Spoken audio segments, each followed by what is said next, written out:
अब निवेदन है, घर में झगड़ा करके मत सोना।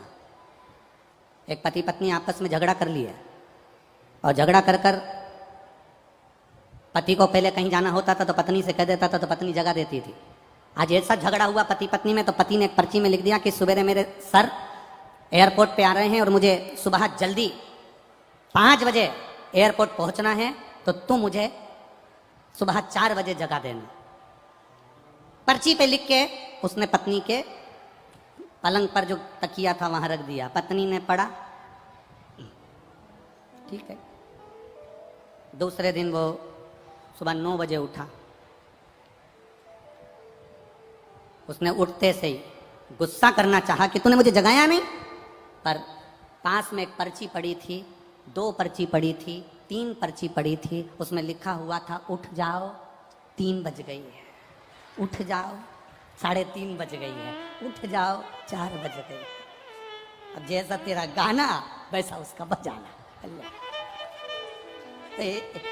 तुम ऐसा झगड़ा करके मत सोना, नहीं तो सवेरे तुम्हें कोई उठाए नहीं। तुम तो क्योंकि रात को 10-11 बजे तो तुम यहाँ से जाते हो, हैं? आते हो रात को? मैनपुरी के लोग यहाँ रात को आते हैं ना, तो खूब मेला का आनंद लेने के लिए, दर्शन करने के लिए, भक्तों के भजन का आनंद लेने के लिए। अब जाए और मालूम पड़े सवेरे 8 बजे मुझे जाना है, जाना है, जाना है, जाना है, तो चित्त वृत्ति में रहे, खाली होकर जाइए शिव के द्वार पर। कोई अभिमान नहीं, कोई अहंकार नहीं, कोई आसक्ति नहीं, कोई वासना नहीं, कोई काम नहीं, कोई लोभ नहीं, कोई तृष्णा नहीं, एकदम खाली होकर जाइए। और जो शिव के द्वार पर खाली होकर जाता है, गुरु के दरवाजे पर, बड़ों के दरवाजे पर, बड़ों के पास जो एकदम खाली होकर गया, उसको सब मिल गया, सब कुछ।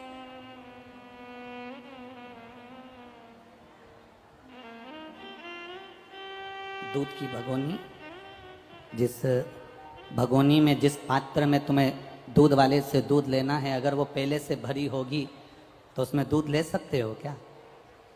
जिसमें तुम्हें खीर लेना है वो पहले से भरी होगी तो तुम नहीं ले सकते, उसमें भरा हुआ है, झलक जाएगी। गुरु के पास जाना, शिव महापुराण में जाना तो एकदम खाली पात्र लेकर जाना कि मुझे जो मेरे गुरु जी देंगे, शिव महापुराण से जो मुझे मिलेगा, शंकर की कथा से जो मैं सुन कर आऊंगी, मैं अपने जीवन में उतारूंगी। अगर पात्र खाली होगा तो उतर जाएगा, और अगर पात्र खाली नहीं होगा, अहंकार भरा होगा, तो वो झलक जाएगा।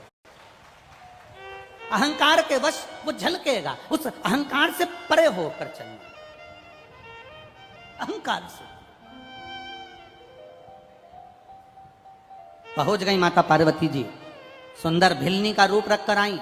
भिलनी का रूप रखकर जैसे ही माता पार्वती जी ढूंढते ढूंढते उस क्षेत्र में पहुंची, भूल गई माता पार्वती जी भी। शिव जी के ढूंढते ढूंढते अपने पुत्र को, पुत्री को ना जाने कहां है, कहां पहुंच गए, कैसे हैं, कहां गए, ढूंढते ढूंढते पहुंची। इतने में नंदी ने माता पार्वती को देखा और शिव जी के लिए उन्होंने मुंडी हिलाना प्रारंभ कर दी। शंकर जी समझ गए पार्वती जी मुझे लेने के लिए आ गई। शिव जी ने देखा कि नंदी का मुख उधर है, मतलब पार्वती उधर खड़ी है। इतने में शंकर भगवान उठकर खड़े हुए। पार्वती, गणेश, कार्तिकेय और गणेश दोनों स्त्री के रूप में आ गए, और पार्वती जी भी वहां भिलनी के रूप में आकर शिव जी का दर्शन करी। शंकर भगवान से कहा, प्रभु जी कृपा करिए, हम यहाँ आकर मार्ग भूल गए, इसलिए निवेदन है हमें सत्य मार्ग की ओर बताएं।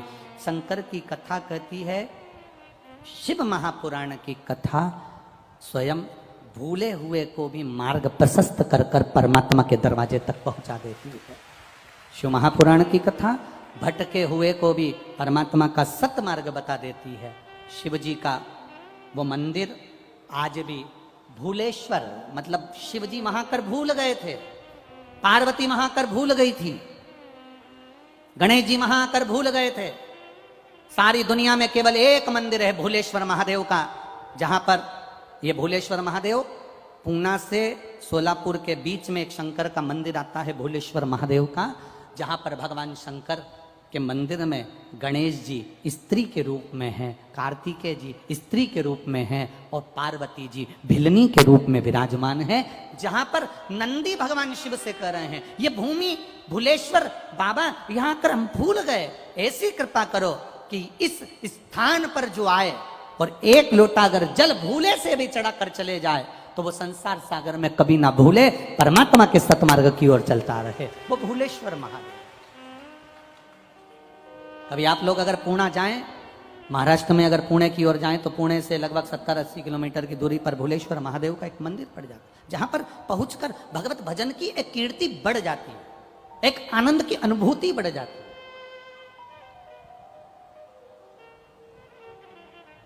तो ये जो सावन का अधिक मास है, ये सावन के अधिक मास में शंकर भगवान का एक स्वरूप प्रकट हुआ, इसलिए इस सावन के अधिक मास की महत्वता है। आपको कहा था कि जितनी भी जगह पर, जैसे कथा पुष्कर जी में हुई, अलवर में हुई, मैनपुरी में हुई, अब इसके बाद में 1 तारीख से 7 तारीख तक तिल्दा नेवरा में चालू हो जाएगी 2 बजे से छत्तीसगढ़ में, फिर दतिया में चालू हो जाएगी, उसके बाद में राजगढ़ ब्यावरा, जिला राजगढ़ मध्य प्रदेश में ब्यावरा के पास वाला राजगढ़, वहां प्रारंभ हो जाएगी।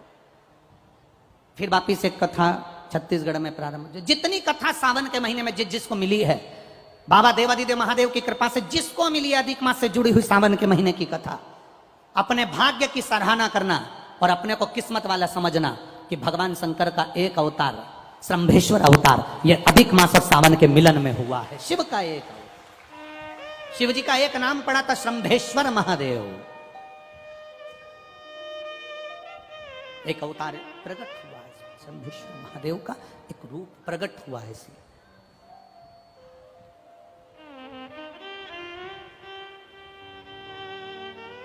इसलिए आप लोगों से बारंबार हम कहते रहे हैं महाराज,